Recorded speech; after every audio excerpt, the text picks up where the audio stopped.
18 യുദ്ധം അങ്ങ് കഴിഞ്ഞതോടുകൂടി ആകാശത്തിന്റെ താഴെ യഹൂദന്മാർക്ക് മണ്ണില്ലാതെയായി. നമ്മുടെ ഇമാമിങ്ങളുടെ വ്യാഖ്യാനമൊക്കെ എടുത്ത് അനുസരിച്ച് ഞാൻ പറയുകയാണെങ്കിൽ, ഈർക്കിളിച്ചൂലിന്റെ കെട്ടഴിച്ചിട്ട് അത് വലിച്ചെറിഞ്ഞാൽ ഈർക്കിളികൾ എങ്ങനെ ചിതറിപ്പോയി വീഴുമോ അപ്രകാരമായി യഹൂദന്മാർ ഈ ലോകത്ത്. ഞങ്ങളുടെ മട്ടാഞ്ചേരിൽ വന്ന് ചാടി ഒരെണ്ണം, ചേന്നമംഗലത്ത് വന്ന് ചാടി വേറെ ഒരെണ്ണം, അങ്ങനെ ലോകത്തിന്റെ നാനാഭാഗത്ത്. ആ സന്ദർഭത്തിലാണ് അമേരിക്കയുടെ ഒത്താശയോടെ ബ്രിട്ടന്റെ വിദേശകാര്യ സെക്രട്ടറി, ഇപ്പൊ പേ പിടിച്ച് ഓടി നടക്കുന്നത് അമേരിക്കയുടെ വിദേശകാര്യ സെക്രട്ടറിയാണ്, ആന്റണി ബ്ലിങ്കൺ. അവൻ എല്ലാ കാക്കാമാരുടെ അടുത്തോടെ ചെല്ലും, വെടിവെപ്പ് ശക്താക്കുന്നതിന് മുമ്പ്. സൗദി ചെല്ലും, സിറിയ ചെല്ലും, കുവൈത്ത് ചെല്ലും, ഖത്തറി ചെല്ലും, തുർക്കി ചെല്ലും, എല്ലാ സ്ഥലത്തും ചെല്ലും. കാക്കാനോട് ഒരു മിണ്ടരുത്, അവിടെ കൊല്ലാൻ പോവാണ്. കാക്ക പറയും മിണ്ടൂല. ഇത് തന്നെ ഇപ്പൊ ഫലസ്തീനും പറ്റിയത്. നിങ്ങൾ ശ്രദ്ധിച്ചോ, ഫലസ്തീനും സംഭവിച്ചത് ഇതാണ്. മണ്ണില്ലാതെ യഹൂദന്മാർ ഓടി നടക്കുമ്പോൾ അമേരിക്കയുടെ ഒത്താശയോടെ ബ്രിട്ടന്റെ വിദേശകാര്യ സെക്രട്ടറി വന്നത് ഫലസ്തീനിലാണ്. നിങ്ങളൊക്കെ ചിലപ്പോൾ കുറ്റം പറയും, എന്തിനാണ് ഫലസ്തീനി യഹൂദന് കിടക്കാൻ മണ്ണ് കൊടുത്തത്? ഫലസ്തീന് ഖുർആൻ അനുസരിച്ചാ ചെയ്തത്, ഒരു തെറ്റും ഫലസ്തീന് ചെയ്തിട്ടില്ല. ആൾക്കാരിപ്പോ പറയുന്നുണ്ട് യഹൂദനെ കിടത്താൻ അനുവാദം കൊടുത്തിട്ടല്ലേ യഹൂദൻ ഇപ്പൊ ഇവനെ ഉന്തിച്ചാടിച്ചത്. അങ്ങനെയാ, ഉന്തിച്ചാടിച്ചു. ബെഞ്ചേല് സ്ഥലമില്ല, ഇവിടെ ഇരിക്കാൻ പറഞ്ഞു, ഇവിടെ ഇരുന്നോളാൻ പറഞ്ഞു. ഇരുന്നിട്ട് എന്ത് ചെയ്തു? തിക്കി തിക്കി തിക്കി തിക്കി ബെഞ്ചേന്ന് മൊത്തം താഴ്ത്തേക്ക് അടി. ഇപ്പൊ റഫ എന്ന് പറയുന്ന ഒരു പോയിന്റ് കൊണ്ട് നിർത്തിയിരിക്കുക, ബാക്കിയൊക്കെ കൊന്നു.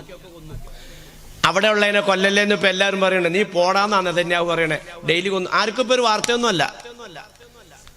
2023 ഒക്ടോബർ 7 മുതൽ കുറെ ദിവസത്തേക്ക് മെമ്പറുകളിൽ ദുആ ഉണ്ടായി, മീറാബുകളിൽ ദുആ ഉണ്ടായി, പള്ളികളിൽ കുനൂത്തുകൾ ഉണ്ടായി, മുസല്ലകളിൽ കണ്ണീരുണ്ടായി. ഇപ്പൊ ഒരു 85% പ്രശ്നമില്ല. 85% മെമ്പറിലും ദുആ ഇല്ല, മീറാബിലും ദുആ ഇല്ല, മറന്നുപോയി. പിന്നെ ഇപ്പൊ എന്താണ്? ഇസ്ലാമിക് ഐഡന്റിറ്റി ഉള്ള ചില പത്രങ്ങളിൽ വരുന്നു, കഴിഞ്ഞ 24 മണിക്കൂറിന്റെ ഉള്ളിൽ 250 എണ്ണത്തിനെ കൊന്നു. അങ്ങനെ 250 ബ്രോയിലർ കോഴീനെ കൊന്നു എന്നല്ലേ പറഞ്ഞ? 250 മുസ്ലിമിനെ. കണക്ക്, ആ കണക്കൊന്നും ശരിയല്ല, കൊന്നു. പിറ്റേ ദിവസം കാണും 190 എണ്ണത്തിനെ കൊന്നു. അങ്ങനെയാണ് 24 മണിക്കൂറിന്റെ കണക്ക് മാത്രമേ ഇപ്പൊ എന്നുള്ളൂ. ജനങ്ങളെ, ഇത് കേട്ടിട്ട് എന്തേ നമ്മൾ പഠിക്കാത്തത്? എന്താണ് നമ്മൾ പഠിക്കേണ്ടത്? അതാ ശ്രദ്ധിച്ചോ. കിടക്കാൻ ഇടം കൊടുക്കണമെന്ന് ബ്രിട്ടന്റെ വിദേശകാര്യ സെക്രട്ടറി ഫലസ്തീനിൽ വന്ന് ആവശ്യപ്പെടാൻ കാരണം എന്താണ്? അമേരിക്ക ചോദിച്ചാൽ തരൂല, കാരണം ബൈബിളിൽ അങ്ങനെ ഇല്ല. ബ്രിട്ടനോട് ചോദിച്ചാൽ തരൂല, ബൈബിളിൽ അങ്ങനെ ഇല്ല. ഇന്ത്യയിലും ഒന്ന് ചോദിച്ചാൽ തരൂല, രാമായണത്തിൽ അങ്ങനെ ഇല്ല, മഹാഭാരതത്തിൽ അങ്ങനെ ഇല്ല. അവിശ്വാസിയാണെന്നൊന്നും നോക്കണ്ട. ഒരു മനുഷ്യൻ നിന്റെ അടുക്കൽ അഭയം തേടി വന്നാൽ അവന് നീ അഭയം കൊടുക്കണമെന്ന് ആഹ്വാനം ചെയ്യുന്ന ഏക ഗ്രന്ഥമാണ് പരിശുദ്ധ ഖുർആൻ. ഇന്നഹദും മിനൽ മുശ്രിക്കീന ഇസ്തജാറക ഫാജ്റുഹു. മുസ്ലിമല്ല, ഒരു മുശ്രിക്കായ മനുഷ്യൻ, ഒരു അവിശ്വാസിയായ മനുഷ്യൻ നിന്റെ അടുക്കൽ വന്ന് അഭയം തേടിയാൽ നീ അവനക്ക് അഭയം കൊടുക്കണേ. ഇതാ മനുഷ്യ സൗഹാർദ്ദം. മതസൗഹാർദ്ദം ലോകത്തില്ല, നിങ്ങളത് മനസ്സിലാക്കണം. ആൾക്കാർ പറയും മതസൗഹാർദ്ദം. എങ്ങനെ മതസൗഹാർദ്ദം ഉണ്ടാവുക? ഞാൻ ചോദിക്കട്ടെ, നെതന്യാഹുവും നരേന്ദ്രമോദിയും തമ്മിൽ മതപരമായിട്ട് യോജിപ്പാണെന്നാണ് നിങ്ങൾ മനസ്സിലാക്കിയേക്കണത്? അവർ ബദ്ധശത്രുക്കളാ. യഹൂദന്മാരുടെ ബദ്ധശത്രുവാണ് മജൂസികൾ. യഹൂദന്മാരുടെ ബദ്ധശത്രുക്കളാണ് അമേരിക്ക. പക്ഷെ അവരെല്ലാം മനുഷ്യപരമായിട്ട് വലിയ അടുപ്പത്തില. മുസ്ലിം പറയുന്നു ഏക ഇലാഹ്, വേറെ ചില മതങ്ങൾ പറയുന്നു 33 കോടി ഇലാഹ്. ഇവർ തമ്മിൽ യോജിക്കണേ എങ്ങനെയാ? അവരുടെ വിശ്വാസം അവിടെ കിടന്നോട്ടെ, ലക്കും ദീനുക്കും വലിയ ദീൻ, നിങ്ങളുടെ വിശ്വാസം നിങ്ങളുമായിട്ട് ജീവിച്ചോ, പക്ഷെ മനുഷ്യനുമായിട്ട് സ്നേഹം വേണം. ഇതാണ് ഖുർആൻ പറഞ്ഞത്. അവൻ മുശ്രിക്കാണോ നോക്കരുത്, അഭയം തേടി വന്നാൽ അഭയം കൊടുക്കണം. അതാണ് ബ്രിട്ടന്റെ വിദേശ സെക്രട്ടറി മെഡിറ്ററേനിയൻ കടലിന്റെ കിഴക്ക് ഭാഗത്ത് ഒരൊറ്റ അമുസ്ലിങ്ങൾ പോലും ഇല്ലാത്ത നാട്ടില് ഫലസ്തീനിൽ വന്നുകൊണ്ട് ആവശ്യപ്പെട്ടു, ഈ യഹൂദന്മാർക്ക് കിടക്കാൻ ഇടം കൊടുക്കാമോ? ലോകത്തുള്ള യഹൂദന്മാരെല്ലാം വിളിച്ചിങ്ങനെ കൂട്ടി കൂട്ടി കൂട്ടി കൂട്ടി യഹൂദ രാഷ്ട്രം അവർ വ്യാപിപ്പിച്ച് ഇപ്പൊ ഫലസ്തീൻ എന്നുള്ളത് ഒരു ചെറിയ കടുക് പോലെയായി മാറി. എന്തുകൊണ്ട് മാറി? കിടക്കാൻ ഇടം കൊടുത്ത യഹൂദിക്ക് ഇടം കൊടുത്ത ഫലസ്തീനിയോട് അള്ളാഹ് എന്താ പറഞ്ഞ്? അഭയം ചോദിച്ചു വരുന്ന മുശ്രിക്കിന് നീ അഭയം കൊടുക്കണം. എന്നിട്ട് എന്ത് ചെയ്യണം? ഹത്താ യസ്മഅ കലാമല്ലാഹ്, നിന്റെ ജീവിതത്തിലൂടെ അള്ളാനെ അവർക്ക് കാണിച്ചു കൊടുക്കണം. ഉറങ്ങാത്തവർ ശ്രദ്ധിച്ചോ, ഉറങ്ങണേന് ഇത് ശ്രദ്ധ കിട്ടൂല. ഞാൻ അങ്ങനത്തെ പ്രസംഗം എന്നെ പ്രസംഗം. ഉറങ്ങാത്തവർ ശ്രദ്ധിച്ചോ, കിടക്കാൻ ഇടം കൊടുക്കുക എന്നുള്ളൊരു ദീനി ദഅവത്താണ്. എന്ന് പറഞ്ഞാൽ കിടക്കാൻ ഇടം കൊടുത്തിട്ട് നീ എന്ത് ചെയ്യണം? അള്ളാഹുവിനെ നിന്നിലൂടെ അവർക്ക് കാണിച്ചു കൊടുക്കണം. എങ്ങനെയാണ് കുടുംബജീവിതം, എങ്ങനെയാണ് അയൽവക്ക ബന്ധം, എങ്ങനെയാണ് മക്കളെ വളർത്തേണ്ടത്, എങ്ങനെയാണ് കൃഷി ചെയ്യേണ്ടത്, എങ്ങനെയാണ് കച്ചവടം നടത്തേണ്ടത്, എങ്ങനെയാണ് രാജ്യം ഭരിക്കേണ്ടത്, എല്ലാത്തിനും നീ കാണിച്ചു കൊടുക്കണമെന്ന് ഫലസ്തീനിയോട് അള്ളാഹ് പറഞ്ഞെങ്കിൽ അവിടെ ഫലസ്തീനി പൊട്ടി. മുമ്പ് ഇങ്ങനെയൊക്കെ തന്നെയാ. ഇവിടെ ഇസ്ലാം പടർന്നത് ആരും വാളെടുത്തിട്ടല്ല, യുദ്ധം ചെയ്തിട്ടല്ല. മുസ്ലിം സമുദായത്തിന്റെ ജീവിതം കണ്ടപ്പോൾ ഇസ്ലാമിലേക്ക് ആളുകൾ കടന്നു വന്നു. അങ്ങനെയല്ലേ? സഹൽ റളിയല്ലാഹു തആലയുടെ തൊട്ടടുത്തുള്ളത് മജൂസി അല്ലായിരുന്നോ? മരിക്കാണ്ട ടൈമിലേക്കുള്ള രോഗം എത്തിയപ്പോൾ ബഹുമാനപ്പെട്ട ഒരു മോനെ വിളിച്ചിട്ട് പറഞ്ഞു, മോനെ നമ്മുടെ അയൽക്കാരനൊന്ന് വിളിച്ചേ. അയാൾ അടുത്തേക്ക് വന്നു കഴിഞ്ഞപ്പോൾ കിടക്കുന്ന ആളുടെ അടുത്ത് നിന്നിട്ട് മുകളിലേക്ക് നോക്കിയപ്പോൾ അയാൾക്കൊരു സത്യം മനസ്സിലായി. ഇക്കാലം വരെ ഞാൻ എൻ്റെ ടെറസിൽ നിന്ന് അഴുക്ക് അടിച്ചിട്ടുണ്ടിരുന്നത് ഇയാൾ കിടക്കണ സ്ഥലത്തേക്കാണല്ലോ. മജൂസി ചോദിച്ചു, സഹോദര നിങ്ങൾ എന്നെ വിളിച്ചു, നിങ്ങൾ അവസാന സമയത്തേക്ക് എത്തിയെന്ന് നിങ്ങൾക്ക് എന്നെ ബോധ്യപ്പെടുന്നു. പക്ഷേ ഇക്കാലം വരെ നിങ്ങൾക്ക് എൻ്റെ ഭാഗത്തുനിന്നൊരു ഉപദ്രവം ഉണ്ടായല്ലോ, നിങ്ങൾ അത് എന്തുകൊണ്ടിട്ടാണ് എന്നെ അറിയിക്കാതിരുന്നത്? കാളിമീനൽ ഗൈള വൽ ആഫീന അനിൻ നാസ് വല്ലാഹു യുഹിബ്ബുൽ മുഹ്സിനീൻ. ഇതിങ്ങനെ ദേഷ്യം വരുന്നതൊക്കെ ക്ഷമിക്കാനും അയൽക്കാരോടൊക്കെ നല്ല നിലയ്ക്ക് വർത്തിക്കാനും അവരിങ്ങോട്ട് ഉപദ്രവിച്ചാൽ അങ്ങോട്ട് ഉപദ്രവിക്കാതെ ഉപകാരം ചെയ്യാനും ഇതെല്ലാമാണ് സുഹൃതം എന്നാണ് എൻ്റെ ഖുർആനിലൂടെ എൻ്റെ നബി എനിക്ക് പഠിപ്പിച്ചെന്നത്. അതുകൊണ്ട് നിങ്ങൾ ഇടുന്ന അഴുക്ക് ഞാൻ ഡെയിലി ശുദ്ധീകരിച്ചുകൊണ്ടിരിക്കുകയാണ്. എനിക്കതിനകത്ത് പരാതിയില്ല. ഞാനിപ്പോൾ കാലാകാലമായി വിശ്വസിക്കുന്ന വിശ്വാസം എനിക്ക് വേണ്ട. ലാ ഇലാഹ ഇല്ലല്ലാഹ് മുഹമ്മദുർ റസൂലുള്ളാഹ്. നമുക്കിത് അതാ ഖുർആൻ പറഞ്ഞേ, നീ യഹൂദനെ അവിടേക്ക് കിടക്കാൻ ഇടം കൊടുത്തു. എന്നിട്ട് എന്ത് ചെയ്യണം? യഹൂദന് നിന്നിലൂടെ അള്ളാനെ കാണിച്ചു കൊടുക്കണം. ഇവിടെ ഫലസ്തീനി തോറ്റു. ഫലസ്തീനി എന്ത് ചെയ്തു? ട്രൗസർ ഇട്ടോണ്ട് വന്നതാ യഹൂദ ചെറുക്കനെ കണ്ടപ്പോ ഫലസ്തീനി ചെറുപ്പക്കാര് പാൻഡഴിച്ചു മാറ്റി, അവർ ഉടുതുണി അഴിച്ചു മാറ്റി, അവർ ട്രൗസർ ഇട്ടു.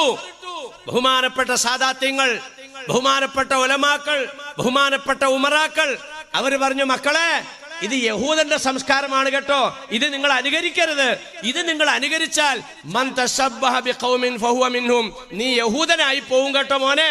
അതുകൊണ്ട് നീ ട്രൗസർ ഇടല്ലേ, നീ പാന്റ് ഇട, തുണി ഉടുക്ക്. പോടാ തങ്ങളെ, പോടാ മൊയ്ലിയാരെ, പോടാ കമ്മട്ടി, പോടാ കാർന്നോമാരെ. യഹൂദ ചെറുപ്പക്കാരൻ ട്രൗസറിന്റെ പോക്കറ്റിൽ നിന്ന് ഒരു പൊതിയെടുത്തു. ഫലസ്തീനി ചെറുപ്പക്കാരന് കൊടുത്തപ്പോൾ അവൻ ആവേശത്തോടെ താല്പര്യത്തോടെ മേടിച്ചത് പൊതി വിടർത്തി അല്പമെടുത്ത് നാക്കിന്റെ അടിയിൽ വെച്ചു. തങ്ങള് പറഞ്ഞു, മോനെ യഹൂദൻ തന്ന പൊതി എടുക്കല്ലേട്ടോ, അത് ലഹരിയാണ് കേട്ടോ. ഇന്നഹു റാസകുല്ലി ഫാഹിഷത്തിൻ. ബഹുമാനപ്പെട്ട ഉലമാക്കൾ പറഞ്ഞു, മക്കളെ അവര് തന്ന പൊടി തൊടല്ലേട്ടോ, ആ പൊതി സർവ്വ അപകടങ്ങളും സർവനാശങ്ങളും വിരിച്ചു തരുന്ന ലഹരിയാണ് കേട്ടോ മക്കളെ. ലഹരിയുടെ സുഖത്തിൽ ഇങ്ങനെ സ്വർഗത്തിലേക്ക് പോയിക്കൊണ്ടിരിക്കുന്ന മക്കള് പറഞ്ഞു, പോടാ മുസ്ലിയാരെ, പോടാ തങ്ങളെ, പോടാ കമ്മറ്റിക്കാരെ. ഏത്തി സമാനുൻ അലാ ഉമ്മത്തി യഫിറൂന മിനൽ ഉലമാഇ വൽ ഫുഖഹാഇ യബ്തലിഹുമുല്ലാഹു ബിസലാസി ബലിയാത്തിൻ അർഫഉല്ലാഹുൽ ബറകത മിൻ കസ്ബിഹിം യുസല്ലിത്തുല്ലാഹു അലൈക്കും സുൽത്താനൻ ളാലിമാ യുഖ്രിജൂന മിനദ് ദുനിയാ ബിഗൈരി ഈമാൻ ഔ കമാ ഖാല റസൂലുള്ളാഹി. ലോകം അവസാനത്തിലേക്ക് എത്തുമ്പോൾ ഉലമാക്കളെ ബഹിഷ്കരിക്കുന്ന സമൂഹം ഉണ്ടാകും. ഒരു വലിയമാരൊന്നും വകവയ്ക്കൂല, തങ്ങന്മാരൊന്നും കണക്കിലെടുക്കൂല, ആലിമീങ്ങൾക്കൊന്നും പരിഗണന കൊടുക്കൂല. 3 വിധത്തിൽ അവരല്ല പരീക്ഷിക്കുമെന്ന് നബീന റസൂലുള്ളാഹി. ഒന്നാമത്തെ, അവരുടെ ജീവിതത്തിലേ ബർക്കത്തുണ്ടാവില്ല. ഞാൻ ഓരോ ദിവസം പറയണ പോയിന്റുകളാണ് ഇത്. ജീവിതത്തിൽ ബർക്കത്തുണ്ടാവില്ല. ധിക്കാരിയായ ഭരണാധികാരിയെ കൊണ്ട് അല്ലാഹു തആല അവരെ ഭരിപ്പിക്കും. അല്ലാഹു അക്ബർ. യസൂമൂനക്കും ഷൂവല്ലാതെ വർത്താനം കണ്ടോ?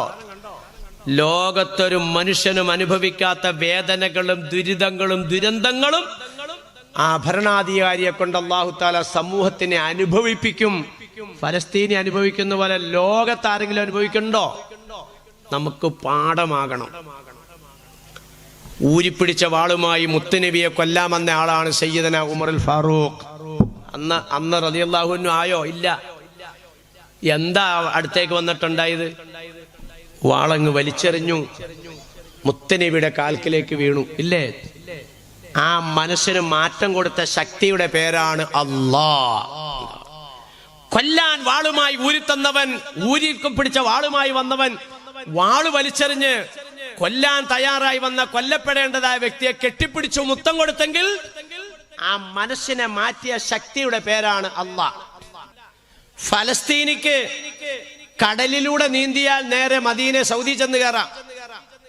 കടലിലൂടെ നീന്തിയാൽ കുറെ മരുഭൂമി താണ്ടിയാൽ സിറിയയിലേക്ക് ചെന്ന് കയറാം. കുറെ തോട്ടങ്ങളും കൃഷിയിടങ്ങളും താണ്ടിയാൽ അവർക്ക് ഈജിപ്തിലേക്ക് ചെന്ന് കയറാം. കുറെ മരുഭൂമിയും കുറെ തോട്ടങ്ങളും ഒക്കെ അങ്ങോട്ട് കടന്നാൽ ജോർദാനിൽ ചെന്ന് കയറാം. എന്ന് പറഞ്ഞാൽ ഫലസ്തീനിന്റെ ചുറ്റും ചങ്ങലക്കണ്ണികൾ പോലെ അറബി രാജ്യങ്ങളാണ്. എവിടെ കയറി ചെന്നിട്ട് സലാം ചൊല്ലിട്ട് ഞാൻ ഫലസ്തീനിയാണേ എന്ന് പറഞ്ഞാൽ ഈ രാജ്യക്കാരെല്ലാം അവരെ ആലിംഗനം ചെയ്ത് അകത്തുകൊണ്ടേ സ്വീകരിക്കും. പക്ഷേ ഫലസ്തീനി പോകുന്നില്ല, അത് വേറെ കാര്യം. ഈ പള്ളിയുടെ അത്രയും നീളത്തിലുള്ള ട്രക്കർ നിങ്ങൾ കണ്ടു കാണും.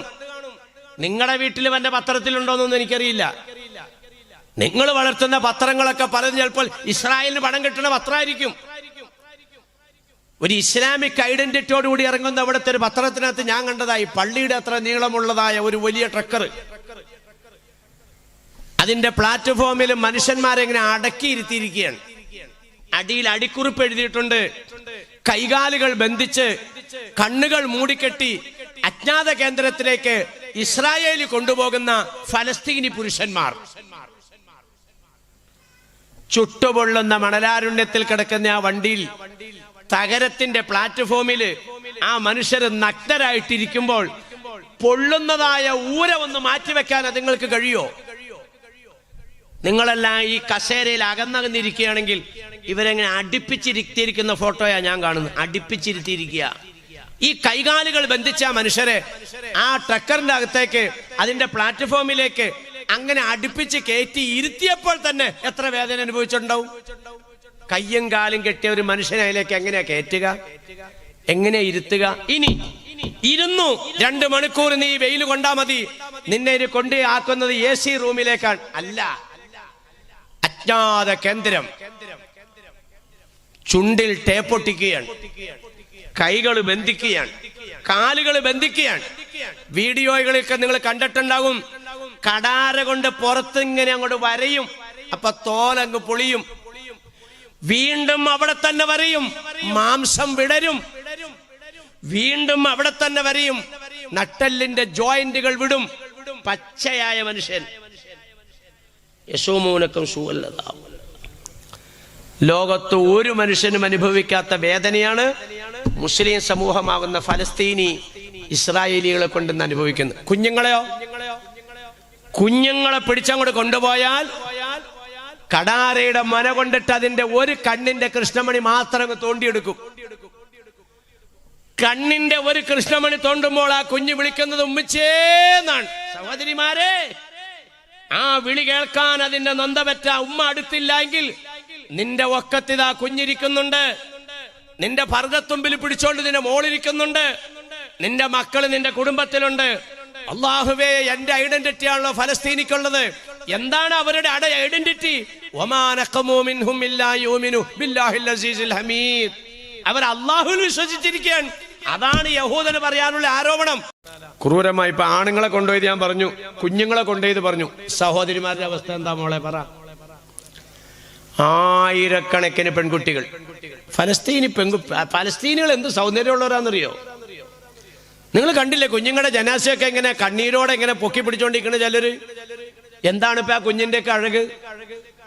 പുഷ്പം പോലെ ഇരിക്കുന്ന മക്കള് എന്ന് പറഞ്ഞാൽ സാധാരണക്കാരല്ല, അവർ യൂസുഫ് നബിയുടെ പിന്തലമുറക്കാരാ. ഫലസ്തീനികൾ എന്ന് പറഞ്ഞാൽ യൂസുഫ് നബിയുടെ പിന്തലമുറക്കാരാ. യൂസുഫ് നബി ആരാണ്? ലോകത്തെ ഏറ്റവും വലിയ സൗന്ദര്യവാനായിരുന്നു. ഞാൻ ഈജിപ്റ്റ്, സിറിയ, ജോർദാൻ, അങ്ങനെ ഫലസ്തീനൊക്കെ ഇങ്ങനെ സന്ദർശിക്കാൻ വേണ്ടി ഇങ്ങനെ പോയി ഒരിക്കൽ. അപ്പൊ എന്റെ വീട്ടുകാർ പറഞ്ഞു, ദേ ആ പൊട്ട ജനലിന്റെ ഇടയിൽ ആ സ്ക്രീനിന്റെ മറയിൽ ഒരു മുഖം നോക്കിക്കെന്ന് പറഞ്ഞു എന്നോട്. അല്ലാഹു അക്ബർ. ഒരു പെൺകുട്ടി നോക്കിയാണ്, ഒരു പൊട്ട ജനല മൊത്തം പൊളിഞ്ഞത് അവരുടെ വീടുകളൊക്കെ. അവിടെ ഇരിക്കുന്ന ഒരു കട്ടന്റെ ഇടയിൽ കൂടി ഞങ്ങളുടെ സംഘം ഇങ്ങനെ പോകുമ്പോൾ ഒരു പെൺകുട്ടി ഇങ്ങനെ നോക്കിയിരിക്കുകയാണ്. ഉദിച്ചു വരുന്ന ചന്ദ്രനെ പോലും നാണിപ്പിക്കുന്ന രീതിയിലുള്ള സൗന്ദര്യം. ഇങ്ങനെയുള്ള കുട്ടികൾ, ആയിരക്കണക്കിന് പെൺകുട്ടികൾ, ആണുങ്ങളുടെ ക്രൂരമാകുന്ന അവർക്ക് കിട്ടുന്ന അവസ്ഥ ഞാൻ ഒന്ന് സൂചിപ്പിച്ചു. കുഞ്ഞുങ്ങളെ കൈകാര്യം ചെയ്യണം ഞാനൊന്ന് സൂചിപ്പിച്ചു. എത്രയോ മക്കളെ കൊന്നുകളഞ്ഞു. വെറും ബ്രോയിലർ കോഴി അറക്കുന്നത് പോലെ ഒരുത്തൻ ഇങ്ങനെ പിടിക്കും, മറ്റവനിങ്ങനെ അറക്കും. അങ്ങനെ ചെയ്തുകൊണ്ടിരിക്കുകയാണ്. എന്റെ സഹോദരന്മാരെ, സഹോദരിമാരുടെ അവസ്ഥ ഒന്ന് ചിന്തിക്കുമോളെ. ആയിരക്കണക്കിന് പെൺകുട്ടികൾ ദുഷ്ടന്മാരാകുന്ന, അക്രമികളാകുന്ന, തെമ്മാടികളാകുന്ന യഹൂദന്മാർക്ക് കിടന്നു കൊടുക്കേണ്ട അവസ്ഥ വന്നെങ്കിൽ ആ കുട്ടികളിൽ നിന്ന് എന്നാ ആഗ്രഹിക്കുന്ന, അല്ലാഹ് ഈ ദുഷ്ടന് വേണ്ടി ഞാൻ കിടന്നു കൊടുക്കുന്നതിന് മുമ്പ് നീ എന്നെ അങ്ങ് മരിപ്പിച്ചിരുന്നായിരുന്നു നിങ്ങൾ റബ്ബേ. 10,000-കണക്കിന് പെൺകുട്ടികൾ ഇന്ന് ജൂതന്മാരുടെ അടിമകളായി ജീവിച്ചുകൊണ്ടിരിക്കുമ്പോൾ നമ്മൾ സ്വസ്ഥമായി നമ്മുടെ കുടുംബത്തിൽ കഴിയോ മോളെ? അവിടെ ഇറക്കിയ അതേ തമ്പുരാൻ തന്നെയാ ഇവിടെ നമ്മളെയും ഇതേ നിലയ്ക്ക് ജീവിപ്പിച്ചുകൊണ്ടിരിക്കുന്നു. ഉറങ്ങാത്തവരോട് ശ്രദ്ധിച്ചേ, ലോകത്താര് പറഞ്ഞാലും അവർ കുലുങ്ങൂല. അല്ലദീന ഖാല ലഹുമുന്നാസ് ഇന്നന്നാസ ഖദ് ജമഉ ലക്കും ഫഖ്ശൗഹും വസാദഹും ഈമാനാ ഖാലു ഹസ്ബുനല്ലാഹു നിഅമൽ വകീൽ. നിങ്ങൾ ഒറ്റപ്പെട്ടു കേട്ടോ.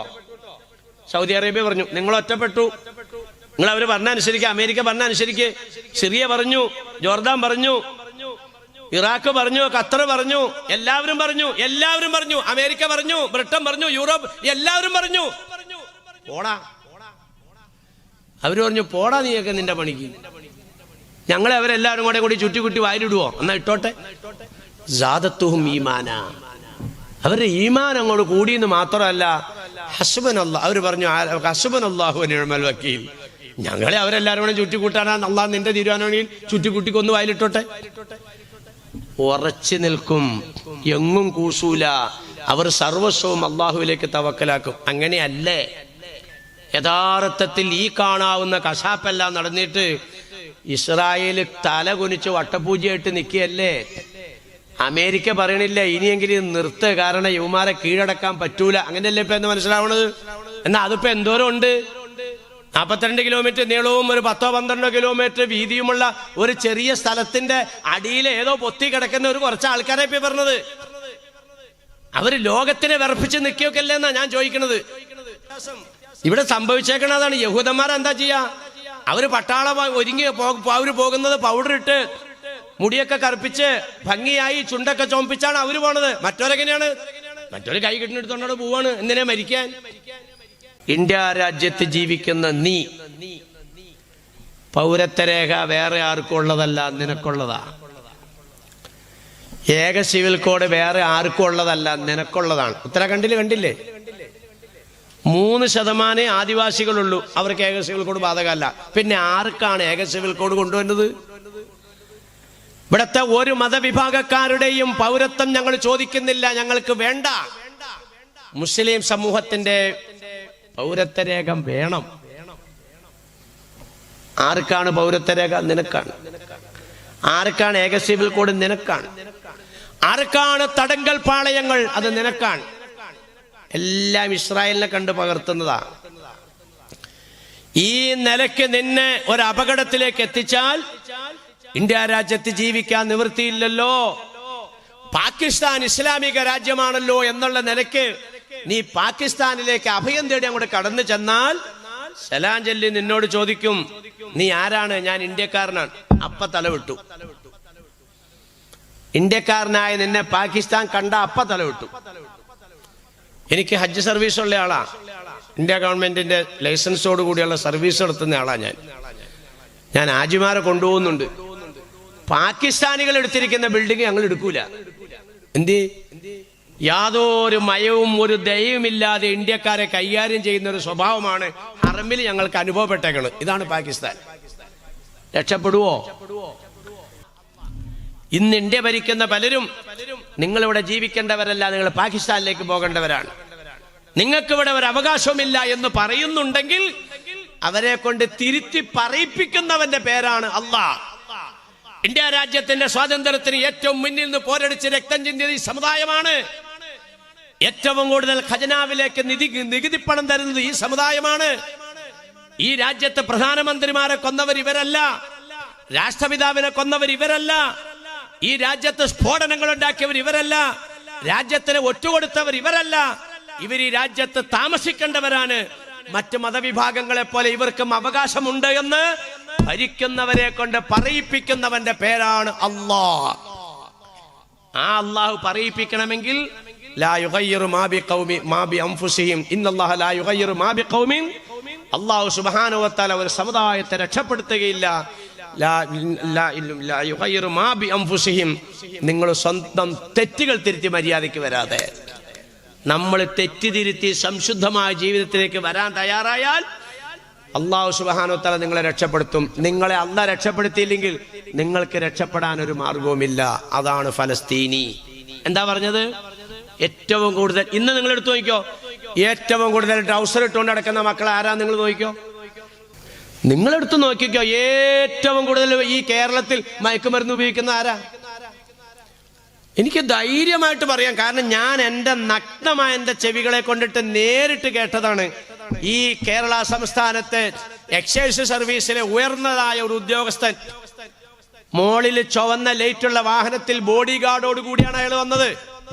പെരുമ്പാവൂർ ഒരു ഓഡിറ്റോറിയത്തിൽ അയാൾ പ്രസംഗിക്കുന്നു, ഞാൻ എൻ്റെ ഔദ്യോഗിക സേവന കാലഘട്ടത്തിൽ എന്റെ അടുക്കൽ വന്ന കേസുകളിൽ 80% മുസ്ലിം സമുദായത്തിൽപ്പെട്ടവരുടെ കേസാണ് എന്റെ അടുക്കിലേക്ക് വരിക.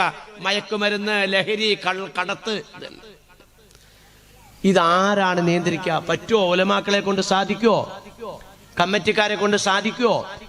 നിങ്ങൾ മനസ്സിലാക്കിക്കോ, ഫലസ്തീൻ ഇവിടെ ആവർത്തിക്കപ്പെടും. അള്ളാഹു കാത്തുരക്ഷിക്കുമാറാകട്ടെ. ഞാൻ എന്താ പറഞ്ഞു വന്നത്? നമ്മുടെ ഈ കേരളത്തിൽ നിന്ന് ഏറ്റവും കൂടുതൽ ഡൗസർ ഇട്ട് നടക്കുന്നവരുടെ മക്കൾ ആരാ?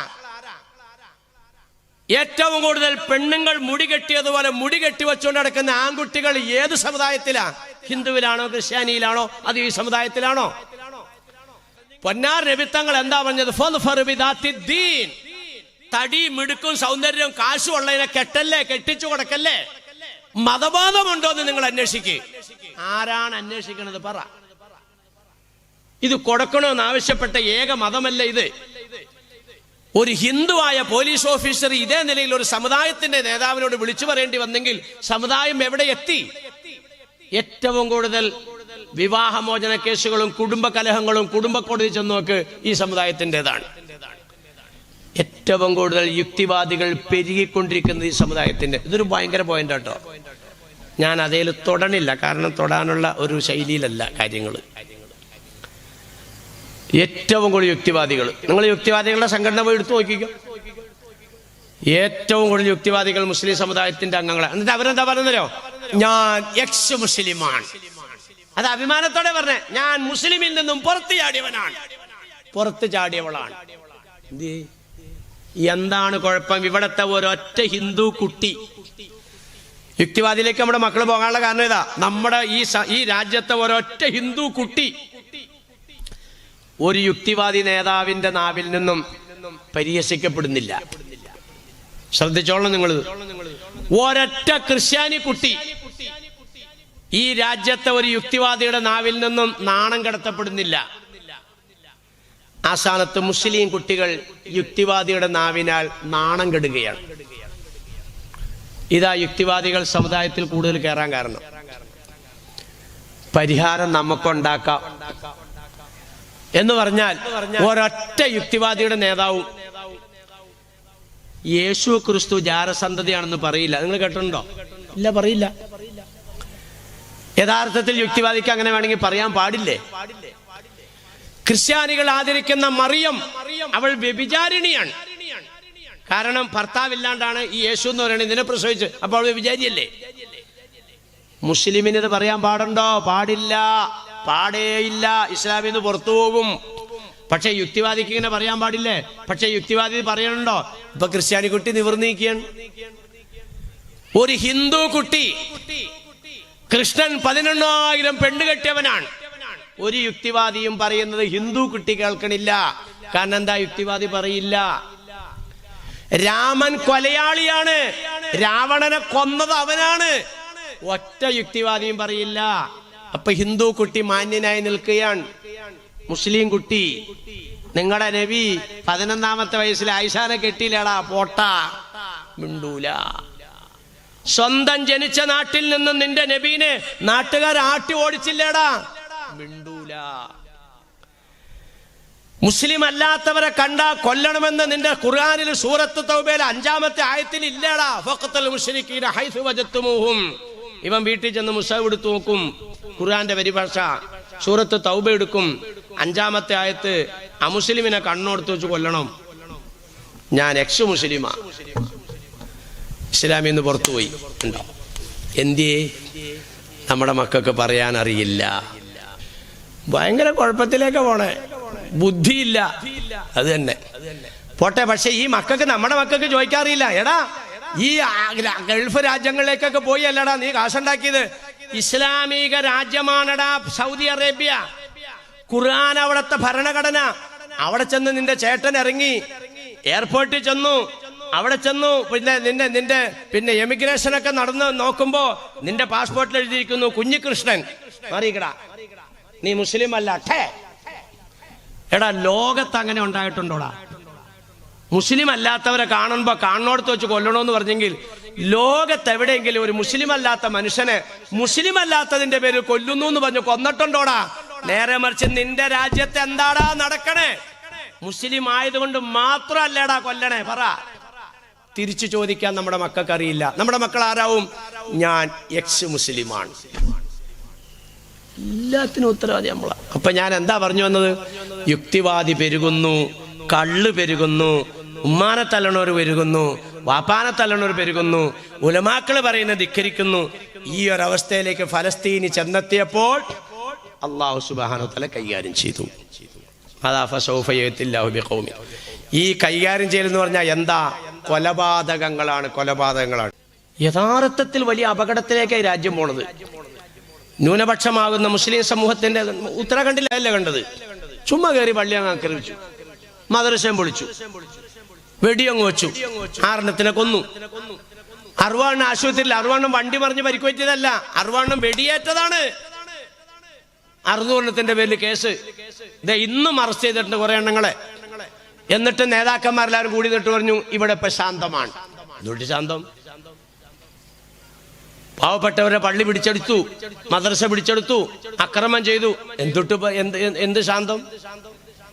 യഥാർത്ഥത്തിൽ ഇവിടെ എത്ര മര്യാദയോടെയും ശാന്തതയോടെയും ക്ഷമിച്ചും ജീവിക്കുന്ന ആളുകളെ പ്രകോപിപ്പിച്ച് ഇവരൊരു അക്രമവാസനയിലേക്ക് എത്തിക്കുന്ന ഒരു ശൈലിയിലേക്കാണോ രാജ്യത്തെ ഭരണാധികാരികൾ കൊണ്ടുപോകുന്നതെന്ന് ഞാൻ സംശയിക്കുകയാണ്. നിങ്ങൾ നോക്കിക്കോ, 400 സീറ്റ് കിട്ടുമെന്ന് ഇപ്പൊ ഭരിക്കുന്ന സർക്കാർ പറയുന്നുണ്ടെങ്കിൽ 410 സീറ്റോടുകൂടി വീണ്ടും അവർ അധികാരത്തിൽ വരും. ഇവിടെ ഒരു ഇന്ത്യ മുന്നണി ഉണ്ടാവില്ല, ഒരു പ്രതീക്ഷ ഉണ്ടാവില്ല. നിങ്ങൾ നോക്കിക്കോ, റസൂലുള്ളാഹിയുടെ വാക്കനുസരിച്ച്, ഇന്നത്തെ പുതിയ തലമുറയുടെ പോക്കനുസരിച്ച് ഒരു കാരണവശാലും ഒരു ഭരണമാറ്റം ഈ രാജ്യത്തുണ്ടാവില്ല.